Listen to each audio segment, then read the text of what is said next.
The Evolution of a Bad Boy, written by Susanna Thompson, narrated by Sarah Sampino.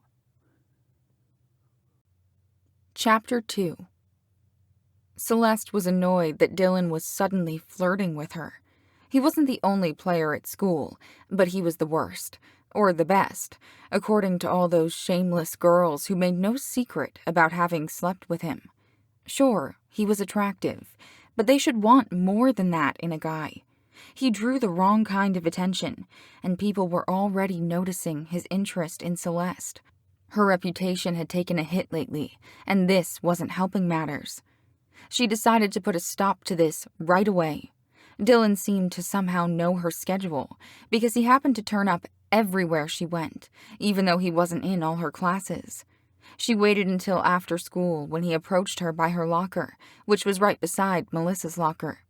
He took the opportunity to say hi to Melissa, and Celeste saw how nervous and uneasy the girl was around him. "I want to talk to you alone," Celeste snapped at him. "You don't have to fight over me. I can keep both of you satisfied." He smiled his sexy smile. Damn it, when had she started thinking that Dylan's smile was sexy? That must not be true, because you said yourself that a man who brags isn't good in bed. Then I guess I'll just have to prove it to you. He put a hand against Melissa's locker as he leaned over her. Actions speak louder than words. Don't you agree? The poor girl was blushing furiously, and she looked like she might pass out at any moment. Celeste grabbed his arm and pulled him away from Melissa. "I told you to leave her alone." Dylan flashed that sinful smile again. "I guess she can't wait to find out for herself. You're not the jealous type, are you, Melissa?" The way he said her name sounded so intimate. The locker was definitely the only thing that was keeping Melissa from falling to the floor as she stared at Dylan speechlessly. Celeste was watching his technique and realized how effective his repetition of the girl's name was, along with his eye contact with her. All he needed was a firm handshake, and he had a great strategy for business. She shook herself out of going off on a mental tangent and focused on the task at hand. "Dylan," she hissed, "let's go." "I'm coming, Celeste. See you later, Melissa." She looked immensely relieved as he turned away from her. Celeste realized that she was still holding onto his arm only after they began walking down the hall together. She let go, and he wrapped that arm around her waist. People were openly staring at them, and she forcefully removed his arm. "Let go!" "Oh, you can touch me, but I can't touch you." His voice had a light, teasing quality at the moment, as his dark eyes regarded her in amusement. "I was trying to get you away from Melissa. It's not like I wanted to touch you," she said through gritted teeth. "We have to talk about this jealous streak of yours," he said, and grinned at her. She decided not to get drawn into denials that he would only ignore. "Do you drive to school?" "Yeah. You need a ride?" His wicked smile was back, and he was so transparent about the double meaning of that last word. Celeste rolled her eyes. "I have my own car." "I have a bike, so I can give you a better ride than that." His stupid innuendos wouldn't work if his voice didn't sound so sexy. She stepped outside and didn't hold the door open for him as he followed her. Various girls said hi to him, and he greeted them all by name. Celeste kept walking until she reached her car. Dylan stood beside her, effortlessly oozing sex appeal. "Do you want to give me a ride, Celeste?" "I don't want to give you anything, Dylan." She copied the way he said her name. "I just want to know what the hell you're doing. Why the sudden interest in Melissa? She's not exactly your type." "Why are you so worried about Melissa?" He sounded genuinely curious. "Because she's too sweet and innocent for you. She would be devastated if you had a one-night stand with her and moved on."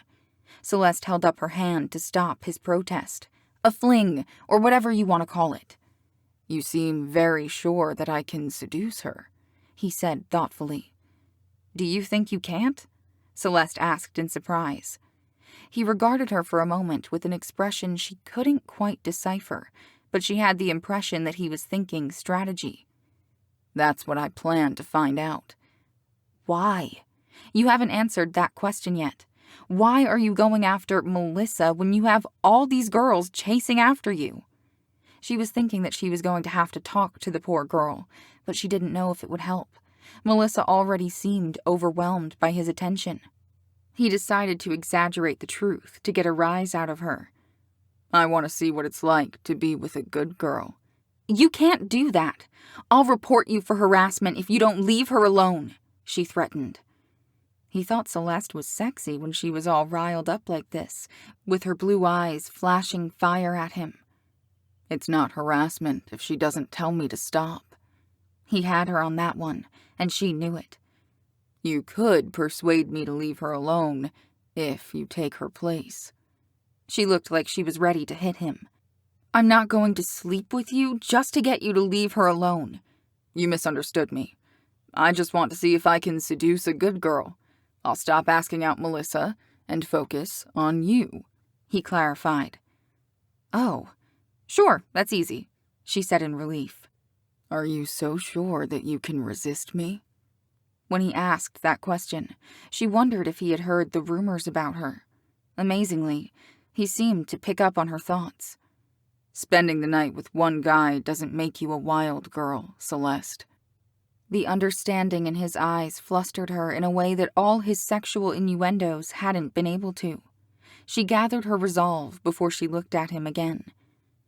I'll play your game if you tell everyone that I'm your girlfriend. She delighted in having thrown the consummate player off balance. You want to be my girlfriend? Dylan asked in disbelief. No, I just want you to pretend that I'm your girlfriend. Hanging around you isn't exactly going to help my reputation, so you're going to treat me differently than you do all your other girls. That means you can't sleep around while we pretend to be together. He barked out a laugh. You can't be serious. Are you really that much of a slave to your hormones? Celeste smirked. Are you really that sure that you are immune to your hormones? Dylan countered. A wicked smile played over his lips. Whoever holds out the longest wins the game. I bet you'll sleep with me before I have sex with another girl. You're on. Celeste already felt victorious. She would win this game within a week.